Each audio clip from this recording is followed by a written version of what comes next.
Tá Tudo me bom? ouvindo? Te ouço bem, deixa melhor. Esse aparelho não é meu, na verdade entrei como eu mesmo no aparelho da Mariana, ela que fez essa transferência de nome para aparecer na tela. Ah, Deixa eu só bom. aumentar o seu volume aqui. Pode falar, por favor? Que maravilha. Eu estava procurando a Mariana, eu não estava conseguindo achar a Mariana, achei que você não tinha entrado. Por isso que eu não estava acionando aqui. São esses mistérios da tecnologia que não estava preparada para essa situação que a gente haveria de passar mais à frente. Então, meu celular, que é esta porcaria aqui da minha mão, eu faço lives quando estou na minha conta, mas não consigo de forma nenhuma, deixa eu desligar tudo aqui, ser convidado. Ele Olha simplesmente eu só. entro sem imagem, eu não consigo entender o que que é. Desculpa, peço desculpa a todo mundo que está nos assistindo aqui a Imagina. partir de agora. Tive que Vamos trocar de resolver isso, celular. né, Charles? Vamos resolver isso. Vamos comprar um telefone. Se quiser, eu mando para você de Natal aí, logo adiantado. Pois é, eu acho que é o telefone também. A Holland recentemente está lançando um aparelho na qual você pode fazer lives com mais qualidade de áudio, né? Muita gente já está fazendo com um aparelho pequenininho, se eu não me engano, já existia no mercado, para você fazer lives com um aparelho ligado no celular. Agora lançou um Pro, que Olha só. tá chegando no mercado brasileiro agora. É um aparelho interessante, já mais sofisticado, você liga vários aparelhos nele, assim, é muito interessante. Escuta, vamos começar aqui. Vamos lá. Hoje, dia 7 de julho de 2020, estamos começando mais um Papo Franco. E o meu convidado de hoje é Charles Gavin. E o nosso tema é o lançamento do projeto Primeiro Abraço.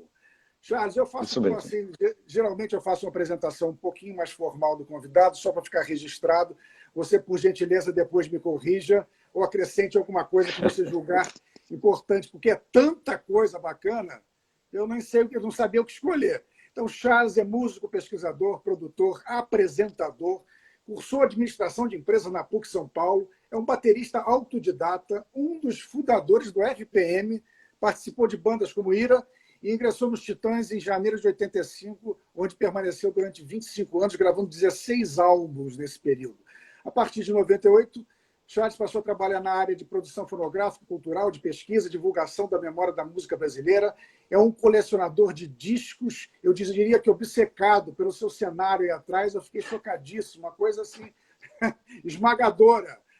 É um dos autores do livro 300 Discos Importantes da Música Brasileira. Isso é incrível, que registra os melhores e mais marcantes lançamentos da música brasileira entre 1929 e 2007. Olha só. Desde 2007, ele apresenta e dirige com a Gabriela Gastal o Som do Vinil, que é um programa exibido pelo Canal Brasil, no qual álbuns relevantes no panorama da música brasileira são revisitados. E, além disso, ainda tem um programa na Rádio Cidade, é isso? Cidade do Rock. Que loucura! Isso mesmo. Só uma correção, Ah, no começo aí do RPM, eu não sou fundador, eu fui convidado a integrar o RPM quando eles estavam trocando de baterista. Durante a minha carreira, quase foi sempre assim que funcionou. A banda queria mudar o som, queria mudar o baterista e eu acabava entrando. Eu sou um bom substituto, eu diria. não, você é um ótimo, Então, pelo jeito. eu substituí, eu substituí o César, que estava na época tocando no RPM, ensaiei provavelmente uns 6 meses com a RPM e acabei entrando para os Titãs meio na sequência. Os Titãs me convidaram para entrar. Que Isso maravilha. em 25 de dezembro de 1984, né? E o Cidade do Rock é um programa que eu fiz de setembro até abril, e esse programa, apresentação e produção, ela foi interrompida pela pandemia que a gente estava vivendo. A Rádio Cidade ficou Ah, só com os funcionários essenciais, todo mundo foi trabalhar em casa, então a gente teve uma reformatação na grade da rádio, de forma que eu estou estreando um programa na próxima semana, no dia 13 de julho, que é o Dia Mundial do Rock, um programa que vai ao ar todas as quartas-feiras, das 8 às 9 da noite, semanal, diferentemente do Cidade do Rock, que eu apresentava todo dia, né? é. Programa diário. Apresento nessa segunda-feira, aproveitando que é a Cidade do Rock, que é Dia Mundial do Rock, mas na verdade o programa passar a ser veiculado toda quarta-feira às 8 da noite. O programa Ah, chama-se maravilha. Rock Nation. Opa, maravilha. E para complementar, se me permite, casado com Mariana Roquete Pinto, tem duas filhas, é isso? Dora e Sofia? Isso mesmo, isso mesmo. Maravilha. como estão as meninas, a família aí na pandemia, nessa quarentena? Estão todos reagindo bem? Tranquilos? Dentro do possível, né, Léo? Dentro do que é possível. Defina bem, né? Com otimismo e fé. É, eu acho que até por nós estarmos em lockdown, a gente se colocou nesse regime de lockdown nós quatro, né? Até que a gente está conseguindo segurar a onda, assim, mas estamos os quatro juntos aqui há muito tempo, a gente só sai quando é estritamente necessário, só para reabastecer a casa. As pessoas que trabalhavam aqui, nós demos aquele afastamento permitido por lei, obviamente, né? Claro. Então a Mariana foi para a cozinha, aprendeu a cozinhar um básico, está indo super bem. As meninas estudam na Escola Parque, tem tido as escolas online, e eu tive alguns projetos que ficaram esperando, né? Como o Som do Vinil. A gente ia entrar em estúdio para gravar a nova temporada do Som do Vinil, que é a 14ª, que está confirmada, mas aí começou o regime de confinamento e nós adiamos as gravações. Então, alguns projetos que a gente estava levantando, de tocar também, eu participo de um quarteto de rock blues hoje em dia, chamado o Maitá Blues Combo. Tinha algumas apresentações, ensaios marcados, tudo foi suspenso, como vamos falar disso mais a pouco. Então, eu diria que apesar de quase 4 meses de confinamento, a gente está conseguindo segurar o otimismo, o alto astral aqui em casa, né? De vez em quando, alguns momentos de tensão, que é absolutamente natural nas famílias, né? É natural que tenha, né? É claro, claro. Mas eu acredito que a gente está indo bem dentro das possibilidades do normal, assim. Bom, eu acho que, na verdade, o que está nos reunindo aqui, além da minha admiração por você, a admiração de todos nós, produtores de música, donos de teatro e artistas, é um Sim. projeto que nós estamos propondo para o Charles. Eu estava caminhando há 1 mês e meio atrás, caminhando aqui na minha caminhada diária. Eu sou dono do Teatro Solar de Botafogo, que está fechado desde o dia 13 de março, como a maioria dos teatros do Brasil, do mundo. Estamos assim também, estou como empresário muito preocupado com o que vai acontecer. Recebi um telefonema do meu querido amigo Geraldinho Magalhães, que é um dos maiores produtores de música desse país. Ele falou: o que vamos fazer juntos para resolver isso? Eu falei: o que vamos fazer, Geraldinho? Eu estou aqui mirabolando, tentando arrumar saídas, porque o dinheiro vai acabar, as reservas estão acabando, o teatro está lá com funcionário, com imposto, com conta, e vamos. O que a gente faz? Ele falou: vamos fazer um projeto reunindo músicos, duplas de músicos agora, durante a quarentena, para que depois nós, na abertura do teatro, esses músicos façam um show ao vivo. Mas como é que seria essa formatação? Bom, eu imagino o nome Primeiro Abraço. Primeiro Abraço, Geraldinho. Porra, maravilha o nome. Sim, porque essas duplas, elas se reuniriam agora, e a minha proposta é que sejam músicos que não tenham trabalhado juntos, ou que até mesmo não se conheçam, quer dizer, conheçam o trabalho de cada um, mas não se conheçam pessoalmente, e que eles passem a desenvolver um trabalho inédito durante esse período de quarentena, e que façam um show, um pocket show ao vivo na internet, nos nossos canais, no canal da Primeiro Abraço, e que a gente possa depois vir a fazer um show ao vivo no Solar de Botafogo, onde efetivamente a gente vai poder se abraçar. Então, estamos reunindo aqui 10 duplas, e a primeira dupla, para minha satisfação, Charles Gavin e J.R. Tolstói, e já estão trabalhando e vão fazer uma coisa linda, eu tenho certeza. Eu estou muito feliz com a proposta. Não sei quais são as loucuras que vão surgir, né, Charles? Eu imagino que muita coisa louca vai surgir. Já tem alguma coisa em mente aí? Vocês estão trabalhando? Obrigado pelos elogios, Léo. O Júnior Tolstói, além de ser um guitarrista muito diferenciado dentro da classe, né, dos guitarristas, que é um tipo de músico especialista, né, com todas as possibilidades sonoras que a tecnologia nos oferece hoje. Eu diria assim, ele é um músico muito diferenciado, porque é um cara que faz muita coisa além do papel tradicional da guitarra, né, dentro do mundo popular, né, vamos assim, e tudo que isso é possível, dentro do rock, do reggae, enfim, todas as linguagens possíveis de música pop. Eu lembro dele desde o Júnior Tolstói, né, desde o Vug Tolstói, desculpe, Vug Tolstói, perdão, Júnior Tolstói, desde o Vug Tolstói, é uma banda que eu vi ao vivo, tem os discos, assim, uma banda muito boa ao vivo, então desde aquela época eu conheço o trabalho dele. Depois, como grande guitarrista e criador ao lado do Lenin, né?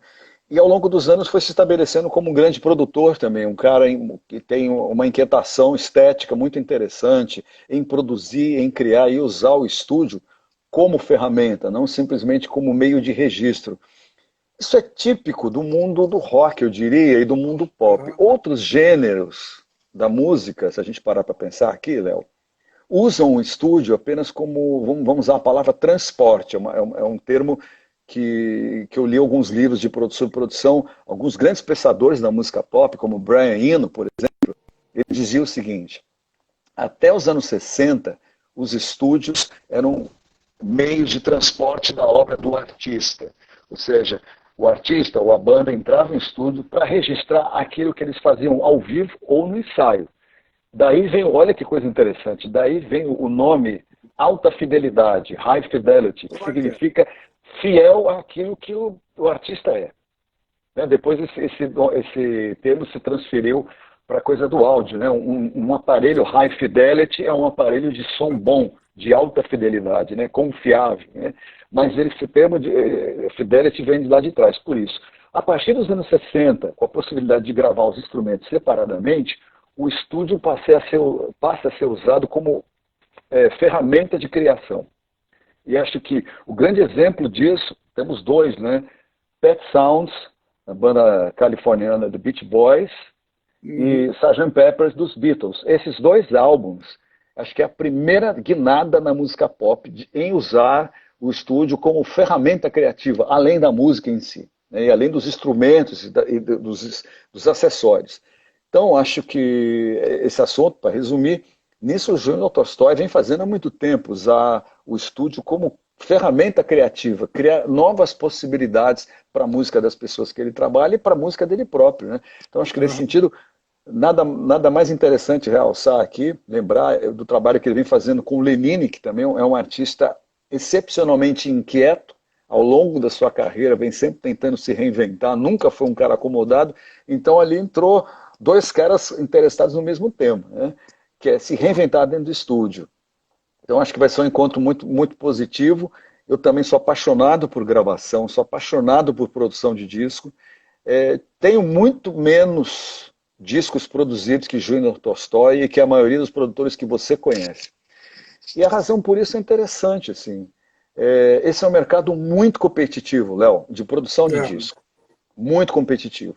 Historicamente, até pela função, pelo papel dela, músicos que acabam se tornando produtores. Historicamente são guitarristas, baixistas e tecladistas. Olha É só. raro, é raro você ver percussionista e baterista se tornando produtor, a não ser que ele toque os outros instrumentos, né? Mas É. isso que é interessante, por quê? Porque o músico que se propõe a produzir, ele precisa ter um conhecimento além do instrumento dele, precisa conhecer harmonia, teoria musical, né? Em breve, muita gente defende, não precisa nada disso. Um jornalista pode ser produtor de disco? Pode. Bom, Um ator pode ser produtor de disco? é? Pode. Opa. Claro, pode. Pode. E isso aconteceu ao longo da história. Porém, se tiver um conhecimento técnico e teórico, acredito, as possibilidades são outras, né? Por exemplo, Ezequiel Neves, né, que hoje se comemora, se eu não me engano, a morte de Cazuza, está todo mundo comemorando no Isso. Instagram aqui. Comemorando não, falando sobre a falta que Cazuza faz, né? É. Ezequiel Neves era um grande produtor de disco que não tocava nenhum instrumento, era um Nada. grande É. jornalista e um pensador, o que era genial, um pensador, um grande historiador da música pop, mas não tocava nada. Mas, enfim, dentro disso que eu estou te falando, os bateristas que tocam apenas o seu instrumento, não que a bateria é um instrumento, em tese, de acompanhamento. Você acompanha alguém. Né? Muita gente tem carreira solo? Tem, mas busca sempre a canção. Né? É difícil aqueles discos, estou falando de música pop, obviamente, não de jazz e outros gêneros, mas o baterista que procura a canção, a composição, não são todos que têm essa habilidade, na verdade, entendeu? Essa possibilidade de abrir outras frentes para a sua música, né? Uhum. Esse dom, é isso que eu ia falar, esse dom de tocar outros instrumentos. Mas tudo bem, então tive poucas chances na minha vida de produzir, quis produzir mais, mas é um mercado altamente competitivo, então quando eu saquei que ele era competitivo pra caramba, e eu ia ter que provar coisas assim, eu falei, bom, tem a obra dos Titãs, né? Por que eu preciso provar a alguém que eu sou capaz de produzir um disco? Não. Apesar Por de ter favor. estudado Claro. outros instrumentos, Eu estudei piano, estudei baixo. Então, eu tenho conhecimento teórico também. Nunca apareci em palco tocando isso, não vou aparecer. Isso era só para assim, estudo e ampliar a minha percepção. Então, a partir desse momento ali nos anos 90, depois que eu produzi Mundo Livre, o Samba Esquema Nós, que é um disco importante, na verdade, né, para essa vertente da música brasileira, que é o Mangue Beat. Depois que eu produzi esse disco, foi um disco que fez muito. Ele trouxe ao mercado, ele recebeu resenhas muito boas, é um disco muito importante naquele momento. Se eu não me engano, lançado em 94. 94 ou 93, me desculpe, está falhando a memória agora. Eu vi a coisa de produzir disco naquele momento, a competitividade era até grande, e eu enxerguei uma outra possibilidade para minha carreira, além de tocar bateria, né? Que era fazer produção cultural, produzir e cair de cabeça em pesquisa da música brasileira e tentar resgatar alguns álbuns importantes da música brasileira que estavam abandonados nos acervos das gravadoras. E tive essa noção de fato de que isso era importante compartilhar a memória da música brasileira, a cultura, né? A memória da cultura brasileira por extensão. Então, passei a me dedicar com isso, esses projetos renderam muito, fiz muitos projetos, e daí veio o convite para me tornar apresentador. Aprendi fazendo. Eu tinha experiência em ser entrevistado, não entrevistar, né? Não, Então, achei incrível diga. essa história. Achei incrível, porque você, lendo a sua trajetória aqui, você vê essa mudança, essa guinada, né? E uma guinada para uma coisa espetacular e que me comove demais, essa coisa da memória, porque nós passamos aqui no Brasil, você sabe disso, com esse problema em todas as áreas. A área teatral, a área cinematográfica, tá, os museus estão queimando, a Cinemateca de São Sim. Paulo está fechando, os livros estão acabando. Quer dizer, isso é uma constante. Não existe mais um ensino. Os jovens atores, não sei se os músicos como é que estão, eles não sabem nada do Brasil, eles não sabem quem são pessoas importantíssimas há 5, 10 anos atrás. Eu me lembro, por exemplo, o meu coração, como é que ficou apertado. Por exemplo, Marília Pêra faleceu. Uma semana depois, ninguém mais falava de Marília Pêra, ninguém mais falava de José Wilker, de Bibi Ferreira. E se é que conheciam Bibi Ferreira. É uma coisa assombrosa e que me comove. Eu acho que você está fazendo um trabalho pela música que é espetacular. Eu fui esmiuçar um pouquinho, eu não tinha noção da dimensão, porque você relaciona o seu programa ainda com uma produção literária, quer dizer, você faz livros em cima dessas histórias, você guarda esse material, você conserva, você revitaliza, você chama pessoas, inclusive, que talvez não tenham tanta visibilidade mais no momento e que tem uma importância fundamental na cultura nacional, né? Eu acho assim espetacular. E você está tratando disso de uma forma ultra profissional. Você, inclusive, vai fazer um documentário sobre isso, além de escrever os livros? Ou não? Como é que ficou essa história?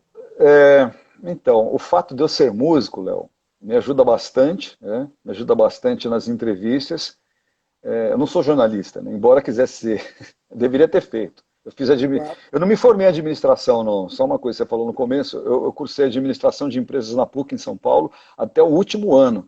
Até que os títulos me chamaram e eu tive que trancar a matrícula e nunca voltei, não me formei. Eu me arrependo disso, sabia? Até hoje eu sonho com esse momento em que eu tenho um show para fazer, mas tenho prova na faculdade. Esse sonho eu vou ter ao longo da minha vida. E nunca chega na prova, né? Não Você consigo acorda e a chegar. prova não chega.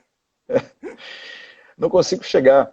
Mas o fato de ser músico me ajuda muito nas entrevistas, assim, a abordar algumas questões, assim, de uma forma diferente. Não são questões que nunca foram abordadas pelos jornalistas, mas são questões abordadas por outros ângulos, né? E eu entendo, só fechando essa questão da memória, não é só o PIB que mede a riqueza de um país.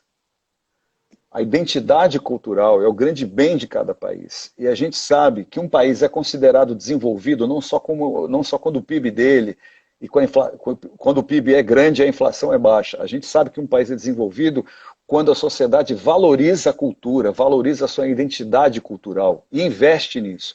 Isso é o que define um país de primeiro mundo também. E aí, se a gente começar por aí, nós vemos quanto estamos longe, ironicamente, num país onde a diversidade cultural e a produtividade cultural é gigantesca. Eu tenho dito isso em algumas lives aqui.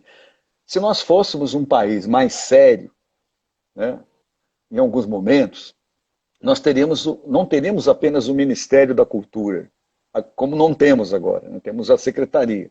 Nós teríamos o Ministério da Música, pela Claro, importância e relevância do Brasil nessa claro. área das artes, né, que é a música brasileira, uma das maiores do mundo, que joga, artisticamente falando, não em termos de mercado, mas em termos de conteúdo, né, de relevância artística, joga de igual para igual com a música norte-americana, joga de igual para igual para a música da Grã-Bretanha, por exemplo, e Uhum. outras, né, que são muito ricas. Ricas, mas eu te diria o seguinte, isso não tem nenhum problema. Devido à formação do povo brasileiro, né, nós somos uma mistura riquíssima de índios africanos e europeus. Isso, nenhum país no mundo tem essa mistura como nós temos. Pensa bem, Uhum. não tem. Não existe na Ásia, não existe na Europa, não nessa proporção que nós temos, né? Então, nós temos assim uma cultura tão diversificada e uma música tão diversificada, falando de gêneros, vertentes e ritmos, que a gente deveria sim ter um Ministério da Música. Porque a música e as artes, o cinema, o teatro brasileiro, é o setor criativo da nossa economia, e nosso setor criativo da economia ele é persistente, ele é resiliente, né? Está resistindo em tempos de pandemia. Vamos ver como é que a gente vai sair dessa, né, Léo? A gente já vai falar Uhum. disso. Mas eu acho que, assim, numa cidade como Rio de Janeiro, por exemplo, como é que o sujeito que nasce no Rio de Janeiro, né, e vai estudar na escola pública, ele tem a obrigação de saber quem é Antônio Carlos Jobim. Ele tem a obrigação de saber quem é Vinícius de Moraes. Assim como ele tem a obrigação de saber quem foi Marília Pêra. Tem a Uhum. obrigação de saber quem é Fernanda Montenegro. Tem a obrigação de saber quem é Lima Duarte. Né? Assim como os grandes escritores, atores, músicos e compositores, cantores e cantoras. Né? Isso faz parte do ensino. Isso não é ensinado em escola pública, salvo alguns professores e professoras que acreditam nessa ideia. Né? Eu sempre digo isso. Anos atrás, só para fechar esse raciocínio, né? Eu não paro de falar, a gente provoca esse assunto, eu fico muito aqui, motivado. Né? Vamos embora. Eu tive um encontro com algumas entidades do patrocínio que existia aqui no Rio de Janeiro, que foi desmontado de 2018 para cá. Os patrocínios estatais sofreram um processo de desmonte, né, Léo? Uhum. E o dinheiro acabou saindo da nossa área como nunca tinha saído antes. Né? Os investidores simplesmente sumiram, é claro. Investidor quer segurança no seu investimento. Né? O dinheiro é uma entidade extremamente conservadora. Então, se você investe, você quer garantias. Em governos onde não há garantia nenhuma de investir na cultura, né, é claro que todo mundo sai fora. Muito bem. Anos atrás, antes de 2018, quando teve a eleição, eu encontrei assim com alguns produtores de algumas empresas que patrocinavam a cultura brasileira e eu propus a criação de uma escola de música no Rio de Janeiro, nos padrões da Berkeley, que tem em Boston, né? Que Uhum. todo mundo do globo, quando quer estudar jazz, quando quer estudar música, vai para essa escola que fica em Boston, a sede dela é em Boston, Sim, né? Que é uma escola de excelência. Muito conhecidíssimo. bem. Eu pensei, se alguém quisesse estudar samba, MPB, jazz brasileiro, samba jazz ou bossa nova, ele não deveria ir para Berkeley, ele deveria vir para o Rio de Janeiro, deveria estudar aqui. Então, nessa época, eu fui levar essa ideia, que nós tínhamos que ter uma escola de excelência aqui no Rio de Janeiro, para abrigar não só os estudantes brasileiros e brasileiras, mas estudantes que viessem de fora. E aí a pessoa com a qual eu encontrei, de uma grande empresa, né, que hoje não está patrocinando quase ninguém, ele me disse, poxa, você e o Isaac Arabichevs, que tiveram a mesma ideia. Eu me senti Olha. lisonjeado. Né? Mas aí a conversa ficou nesse bate-papo legal, todo mundo achou que era necessário ter uma escola de excelência, não andou muito, e aí o ano de 2018 foi um ano muito difícil, a partir de 2018, a partir de 1º de janeiro de 2019, quando deixamos de ter o Ministério da Cultura, aí já dava para ver que a coisa ia ser bem difícil, né, Léo? Mas, enfim. Escuta, só um intervalinho. O Tolstói acabou de entrar aqui, já te deu um monte de chamadas. Tolstói, bem-vindo. Seu companheiro, esse Salve, é seu Tolstói. companheiro, Tolstói. Conhece Charles? Tolstói, Tolstói, Charles. Vocês vão trabalhar junto. Vocês estão avisados sobre isso? É um projeto chamado Primeiro Abraço. Não esquece, não, hein? E tem gente propondo você para ministro, não, secretário da Cultura. Várias vezes propuseram aqui secretário da Cultura. Você vai entrar nessa roubada, Charles? Não, já temos, já temos. É o Mário Franco, não é isso o nome dele? O nome é o ator que Mário? assumiu essa batata quente, né? Mas então, propuseram você, mas você não entra nessa não, né? Olha, eu gostaria, como disse para você, de coordenar, de produzir uma escola de música. Meu lugar, se é que isso seria possível, né? Porque eu não tenho formação acadêmica, eu sou autodidata e depois fui estudar música. Eu tive professores de bateria, professores de piano, professores de baixo. O meu lugar seria na escola. É ali que eu gostaria de trabalhar. Ensinando, pesquisando, coordenando, é ali que eu queria estar. Mas você falou uma coisa muito interessante, aqui um pouquinho, já uns minutos atrás, que eu guardei. Eu acho que, em termos de representatividade, a nossa música, a música brasileira, que tem todo esse valor que você diz, e que ela tem efetivamente, ela representa o nosso país de uma forma que a literatura não representa. O Léo Aversa, que eu conversei com ele uma semana atrás, que é um articulista do Globo, escreveu Sim. um artigo sobre, você leu, não sei, sobre os 78 anos do Gilberto Gil, e que ele falando exatamente isso. Em qualquer lugar do Brasil que você vá, não se conhece Drummond, não se conhece Ferreira Goulart, não se conhece um monte de pessoas importantes, autores importantes, mas se você começa a cantar uma música, o pessoal emenda. Então ele escreveu assim: se aqui a poesia no papel não se faz tão popular como poderia, a melodia, a harmonia e o ritmo levaram os versos muito mais longe para cada canto do país e o país para o mundo. Então nós temos isso, a nossa música é o que a gente tem de melhor, obviamente, em Sim. outra esfera, o futebol está aí também, mas Também. representa. A nossa literatura, infelizmente, não tem um valor reconhecido. Você depois até quero que você me fale, que você disse que você fez uma entrevista com o Ferreira Goulart, que foi emocionante no seu programa também, e é um cara Sim. espetacular, né? Vai perguntar aí para a juventude quem é Ferreira Goulart, vai perguntar, não adianta. Então, acho que a música tem esse valor incalculável, concorda?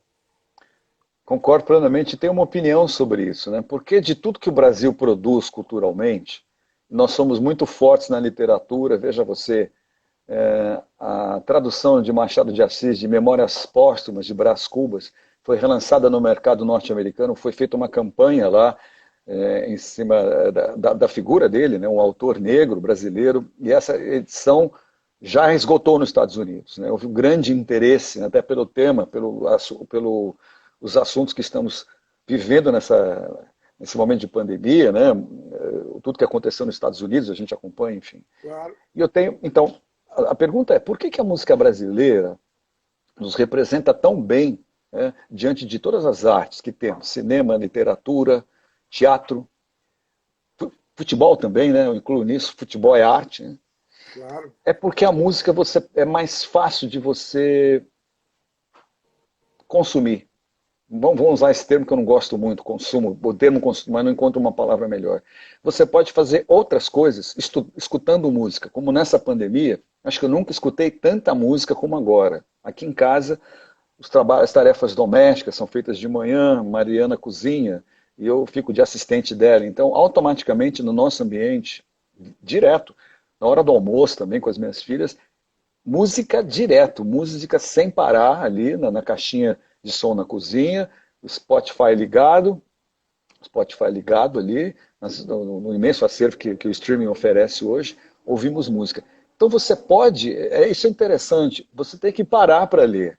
Não dá para fazer outra Isso. coisa lendo. Você tem que parar para assistir um filme. Teatro você tem que. Música, você ouve dirigindo, você ouve tomando banho, você ouve em qualquer situação. E isso é possível. Você consegue cozinhar, você consegue treinar, você consegue. Tem gente que até consegue estudar com música, né? Consegue Claro. escrever. É verdade.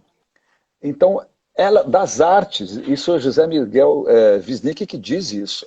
Ele classifica a música como uma das artes mais completas de todas. Por isso, por ser absolutamente abstrata.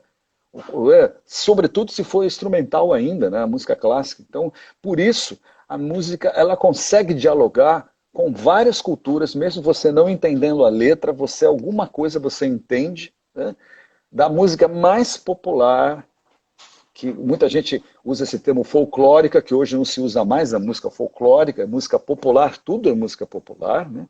Até a música clássica, que é supostamente a mais sofisticada, se você der para uma criança, der para qualquer pessoa, ela consegue entender alguma coisa. Então, por isso, ela, e a nossa, por ser tão boa, como disse o Lenine numa live que eu fiz aqui, dias atrás, Léo, o Lenine falou uma frase genial.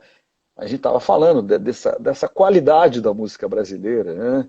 Desse estado de coisas da música brasileira, e o Lenine falou assim, se você chacoalhar a árvore da música brasileira, cai um Jackson do pandeiro, cai um Dorival Caymmi, cai uma Só cai fera, né? Clementina de Jesus, cai uma Clara Nunes e vai caindo, só Não para, não para.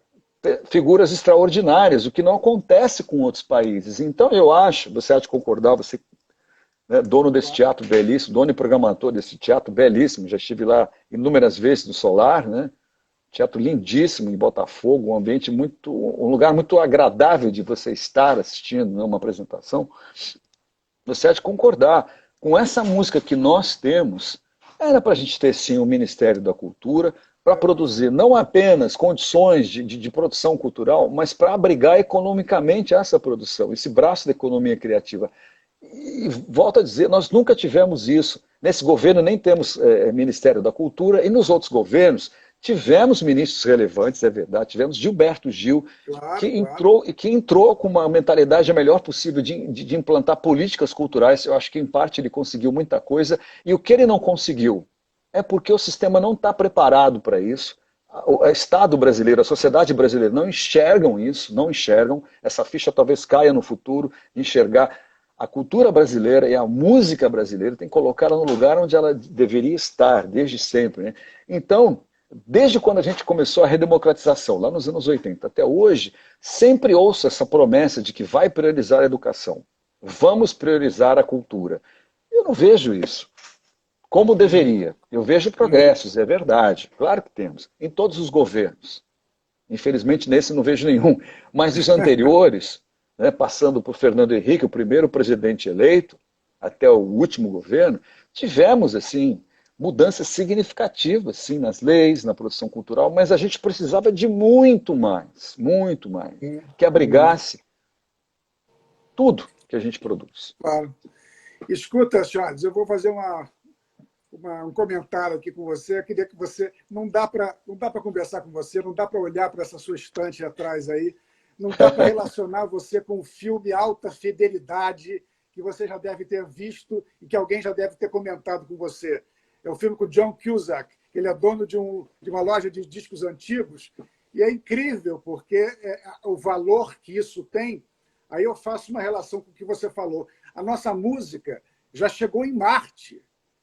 Coisa bonitinha do pai já foi com Bete Carvalho para Marte. Quer dizer, olha a coisa maluca que é.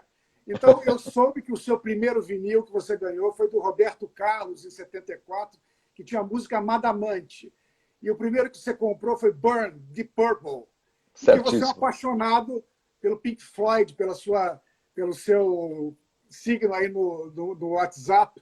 Dark Side of the Moon talvez seja o seu principal disco, o disco mais querido. Então, eu queria fazer uma brincadeira com você em cima dessa nossa realidade. Se você tivesse que ir para Marte, quais os 5 discos que você levaria? Me fala aí. Bom, esse primeiro, The Dark Side era o primeiro. Não sei se é o primeiro, todos eles se equivalem, Léo. Eu levaria, sem dúvida nenhuma, Dark Side of the Moon, porque eu acho que é um dos grandes estudos sobre a fase atual da humanidade. Ainda hoje eu estava lendo, de manhã, o livro do baterista do Pink Floyd, né, o Nick Mason. Ele tem um livro ótimo chamado De Dentro para Fora, acho que é isso. Inside Out, acho que é esse o nome do livro. Então, ele estava falando do Dark Side of the Moon.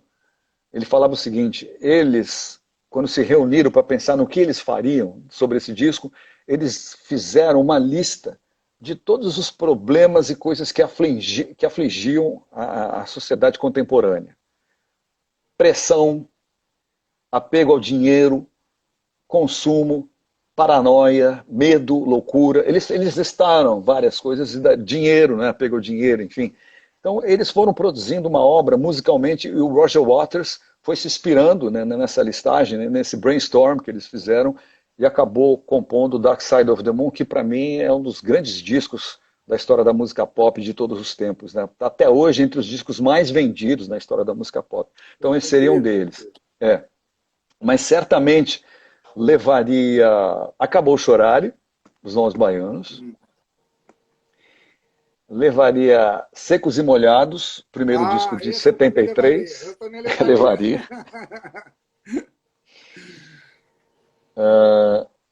Levaria um disco do Tom Jobim. Olha, eu levaria todos, mas já que é um, né, já que a gente não pode... Difícil assim, né? Eu levaria o disco do Tom Jobim. Eu escutei muito esse disco aqui nessa pandemia. Eu adoro a discografia toda de Tom Jobim. É uma descoberta, eu descobri depois do rock, obviamente, né? Eu levaria o Terra Brasilis, é o álbum duplo do Tom Jobim, onde tem várias regravações, é um trabalho fantástico, mas tudo que ele faz, assim, tudo que ele fez, na verdade, assim, é fantástico, para mim, extraordinário. Então são 3, Terra Brasilis, são 4. Novos Baianos, Acabou Chorare. Não levaria nem um compacto do Titãs, porra? Nada? Não, está tudo na cabeça. E o último disco, eu gostaria de levar, deixe-me escolher uma mulher aqui. Já lembrei. Eu levaria um dos discos ao vivo que eu considero talvez uma das grandes gravações e performances da música brasileira de todos os tempos. Levaria o disco da Elis Regina gravado ao vivo em Montreux.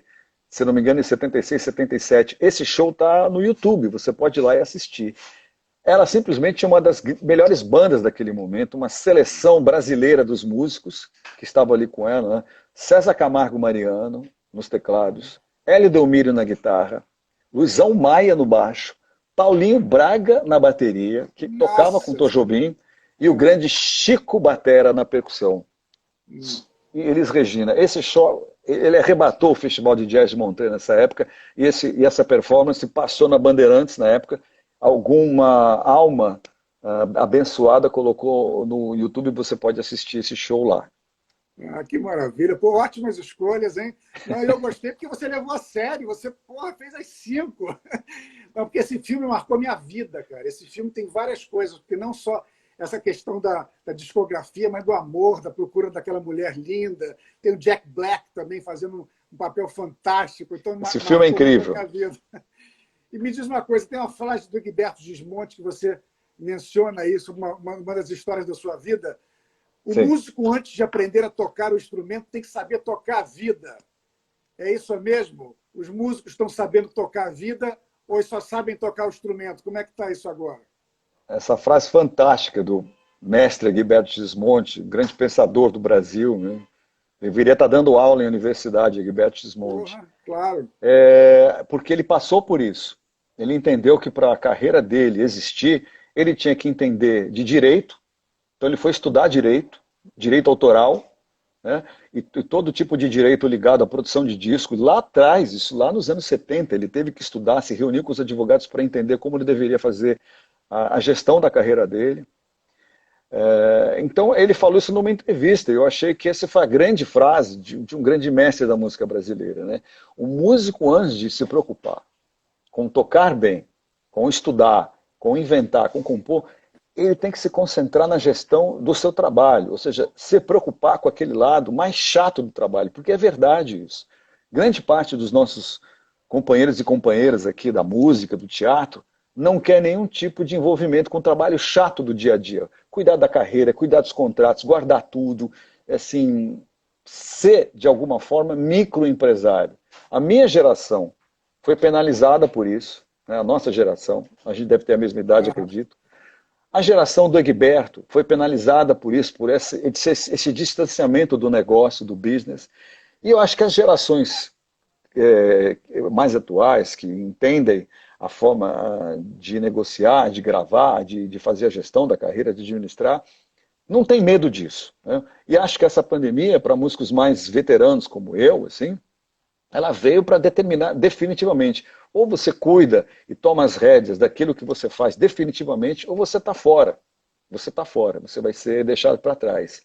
Não sob o ponto de vista da competição, não é isso, mas é sobre ter a responsabilidade necessária para cuidar do seu trabalho. E é muito difícil. Tem uma entrevista do Tom Jobim, antológica, que está na internet, se não me engano, e o cara pergunta, como é que é o seu dia a dia, como é que faz, você faz para compor, para arranjar, e ele reclama. Ele fala, olha, eu trabalho em casa, né? Os músicos trabalham em casa, obviamente, né? Claro. Os músicos em geral, né?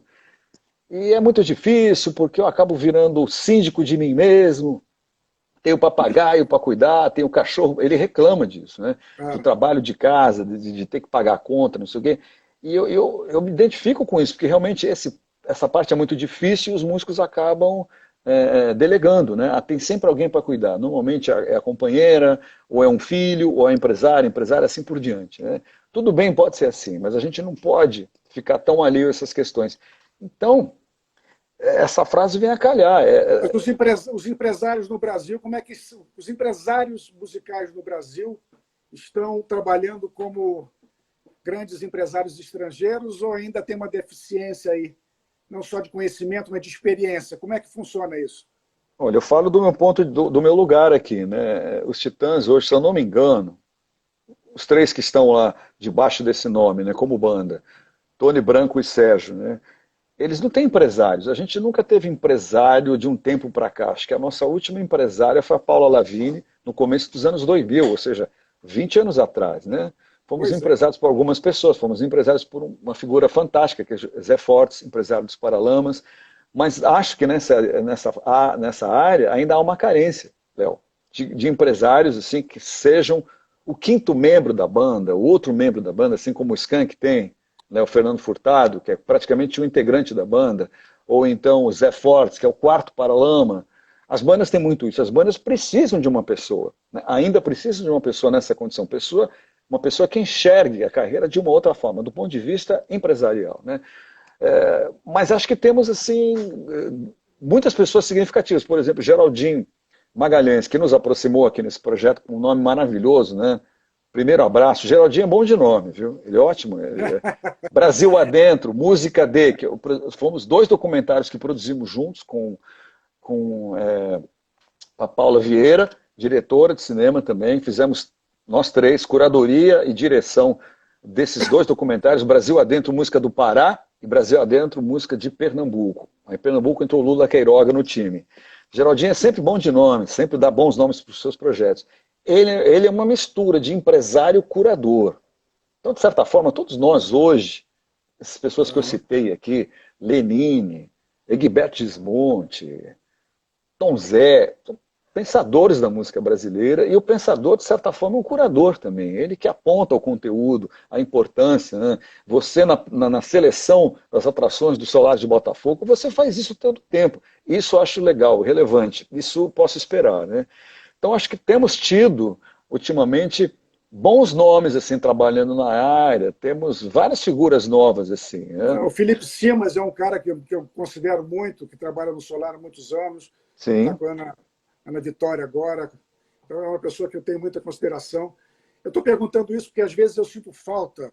Eu vejo, é, olho para o lado e sinto falta de uma condução. Isso tudo que você vem falando só vem confirmar. Porque eu imaginava que um grupo como Titãs tivesse desde sempre alguém colaborando, alguém do lado, alguém que você vê nessas bandas de fora, nesses filmes todos que você vê sobre Queen, isso tudo você vê, tem sempre alguém lá. É claro que tem sempre alguém fazendo confusão. O sucesso sempre traz um monte de coisas boas e algumas ruins. Mas, enfim, eu achava que a questão do empresariado aqui para a música fosse uma coisa um pouco mais profissional. Mas, enfim, faz parte. Eu acho que a gente está no caminho diante de tudo que a gente conversou aqui, da importância e da qualidade que a música sim, brasileira tem. Não é isso? Eu sim, acho que sim, sim. temos aqui mais uns 6 ou 7 minutos. Eu queria Se falar você, para quem. se você quiser voltar, para Ah, mim tudo bem. Se você sim. quiser encerrar, tudo bem. Se você quiser voltar para um segundo tempo, eu estou disponível. Estou preocupado com o seu tempo aqui, de qualquer jeito. Está Não, não, tranquilo? não. Eu posso encarar um segundo tempo numa boa. Não, quem entrou agora, nós estamos falando sobre um projeto chamado Primeiro Abraço, um projeto que vai acontecer inicialmente nas redes. Músicos não vão estar em contato, vão produzir em suas casas. E o interessante a proposta é que esses músicos nunca tenham trabalhado juntos ou até mesmo não se conheçam pessoalmente, conheçam a obra um do outro, mas não tenham contato. Geraldinho Magalhães trouxe essa proposta para mim, para Leonardo Franco, para Maria, o Solar de Botafogo. Nós estamos fazendo essa curadoria juntas, essa escolha juntos, e estamos lançando formalmente agora. Vou fazer uma live também às 21 horas com o Zé Renato, que é outro grande parceiro nosso do Solar de Botafogo. Sim. Incrivelmente talentoso, tem uma história de 44 anos de profissão. Sim. E eu estou muito feliz com o início desse projeto. Escuta, Charles, você tem alguma instituição que você apoie, que você queira falar nesse momento? Alguma ONG, lembrar a gente de alguma coisa nesse sentido, algum apoio? Somos ligados a várias instituições, assim, né? Temos assim, uma Gota no Oceano, que é uma ONG que tem sede aqui no Rio de Janeiro e que basicamente fiscaliza os perigos que o nosso meio ambiente vem sofrendo assim, nos últimos anos. É uma ONG que existe há muito tempo, uma ONG super confiável, uma rede de pessoas e conselheiros muito forte, que tem muita credibilidade. É uma rede essa é uma ONG com a qual me relaciono diariamente, eu recebo todo o boletim deles, sempre reposto alguma coisa, enfim. É uma ONG muito séria e que tem pessoas trabalhando lá no norte do Brasil, pessoas em loco ali, nas comunidades indígenas, ali na grande comunidade, na região amazônica, monitorando o que está acontecendo lá. Infelizmente, esse governo afrouxou o cuidado da exploração da Amazônia, tem uma visão diferente, né, do que a Amazônia deveria ser, muito equivocada e muito atrasada, na verdade. A ideia o enfoque desse governo que está aí, né, sobre a exploração comercial da Amazônia é uma coisa do século passado, Léo, do século XX, uma coisa que remete aos militares, à ditadura militar, a maneira como encarar a região amazônica para explorar as grandes riquezas que tem lá, entendeu? A gente precisa de uma visão muito mais moderna, em consonância com o resto do mundo, é o que acontece em outros países, né? Eu queria deixar só uma ONG que nós apoiamos há muitos anos, que é a Argilando. É uma ONG que incentiva o voluntariado, faz ações pelo Rio de Janeiro, pelo estado todo. E www.argilando.org. Quem quiser colaborar também pode ir no vaquinha.com.br, vaquinha com K. E nós estamos fazendo essa live também porque para ajudar o Solar de Botafogo, que é o meu teatro em Botafogo, no Rio de Janeiro. Está fechado desde o dia 13 de março, sem perspectiva de abertura. Eu achei que essa pandemia fosse durar 2, 3 meses. Eu estou achando que nós estamos quase perdendo 2020. Já soube ontem que a Broadway não abre mais esse ano, que grandes produtores musicais, não só brasileiros, mas internacionais, estão programando para início do ano que vem o retorno. Então, eu preciso da ajuda de vocês para auxiliar o Solar a se manter aberto. Esse projeto, Primeiro Abraço, é um passo importantíssimo para isso. Vocês se mantenham informados através da @primeiroabraço no Instagram, que vai estar dizendo de que forma vocês podem adquirir os ingressos. São 10 duplas incríveis que a gente vai divulgando aos poucos, à medida que a gente faz as lives. E é importante que vocês colaborem não só com os músicos que estão participando desse projeto, mas que, através disso, vocês saibam que vocês estão colaborando com o Teatro Solar de Botafogo, que não pode fechar as portas. Eu construí esse teatro sem apoio federal, sem empresa mantenedora, está completando 15 anos, é um sonho da minha vida, é uma realização pessoal que eu quero que permaneça, mesmo com essa política cultural do jeito que está. Então, Charles, daqui a pouco eu vou interromper, porque eu adoraria continuar, tenho que conversar com o Zé Renato daqui a mais ou menos uma hora, preciso tomar uma aguinha, mas eu queria que você soubesse que a admiração por você é incrível, e esse projeto que você está desenvolvendo é fantástico, porque ele diz respeito não só à música, mas ele diz respeito a uma filosofia cultural. Que os artistas de teatro deviam ficar atentos, que os artistas de cinema deveriam ficar atentos. A gente tem que preservar a nossa memória, preservar a nossa cultura, porque dessa forma a gente vai estar ensinando as pessoas que nunca ouviram falar, nem Noel Rosa e Bibi Ferreira, que esse passado é importante, o quanto é importante para a formação desses profissionais terem essas referências. É o que eu acho. Então, vida longa ao Solar de Botafogo, e o primeiro abraço vem aí. Fiquem atentos. Charles, a palavra está com você. Isso Encerra aí mesmo. para mim. Obrigado pela oportunidade, claro, obrigado pela oportunidade. Aguardem o que eu e Júnior Tolstói vamos aprontar em estúdio. Ele lá no estúdio dele, eu aqui no meu, a gente trocando. Falei que o estúdio, nós costumamos, principalmente ele, né, costuma usar o estúdio como ferramenta criativa, né? Então aguardem o que a gente vai criar remotamente. Assim, é uma pessoa que eu respeito muito artisticamente, né? Então vai ser muito interessante, né, e excitante trabalhar com uma pessoa que eu já vi, nos encontramos na noite, mas nunca fizemos nada juntos, né? Então esse projeto, assim, ele promete muito. Acho que muita coisa bacana e criativa vai surgir dele. E dentro disso tudo a gente também está colaborando com a manutenção de um dos espaços mais importantes da noite carioca, que é o Solar de Botafogo. Muito obrigado a você, Geraldinho, por esse convite. Obrigado a todos que nos seguiram até esse momento. A live está terminando, né? Obrigado, meu querido. Lembranças para a Mariana, para a Dória, para a Sofia, que fiquem bem, em paz, com saúde. Beijo a todos, até daqui a pouco. 9 horas com o Zé Renato, gente. Beijo. Até breve. Vida Tchau. longa ao Solar. Primeiro abraço, vem aí.